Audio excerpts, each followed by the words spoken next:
നിങ്ങളുടെ വീട്ടിൽ ഡിമെൻഷ്യ അഥവാ ഓർമ്മക്കുറവുള്ള രോഗികളുണ്ടോ? അവർക്ക് എങ്ങനെ നല്ലൊരു സേഫ് ആയിട്ടുള്ള എൻവയോൺമെന്റ് നമുക്ക് ക്രിയേറ്റ് ചെയ്യാമെന്ന് നോക്കാം. ആദ്യം തന്നെ അവർ നടക്കുന്ന വഴിയിൽ സാധനങ്ങൾ അലക്ഷ്യമായി വലിച്ചെറിയാതിരിക്കുക. എല്ലാം കൃത്യമായി അടക്കി ഒതുക്കി വെക്കാനാണ് പ്രത്യേകം ശ്രദ്ധിക്കേണ്ടത്.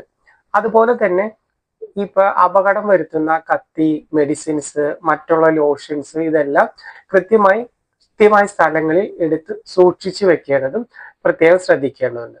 അവർക്കായുള്ള ഐറ്റംസ് കൃത്യമായി ലേബൽ ചെയ്ത് വെക്കണം. ബാത്റൂമിന്റെ അവിടെ ബാത്റൂമിൽ എഴുതി വെക്കുന്നത് കൃത്യമായി നല്ലതാണ്. അതുപോലെ തന്നെ ഓരോ കാര്യങ്ങളും കൃത്യമായി എഴുതി സൂക്ഷിക്കും. മെഡിസിൻ എഴുതി സൂക്ഷിക്കുന്നത് അവർക്ക് വളരെ എളുപ്പമാണ്. അതുപോലെ തന്നെ അവർക്ക് അധികം സൗണ്ട്, ടി വിയുടെ സൗണ്ട് ഒന്നും അധികം കേൾക്കാതെ നല്ല സേഫ് ആയിട്ടുള്ള ഒരു വോയിസ് കൺട്രോൾ ഉള്ള നല്ല റൂം തന്നെ തിരഞ്ഞെടുത്ത് കൊടുക്കുക.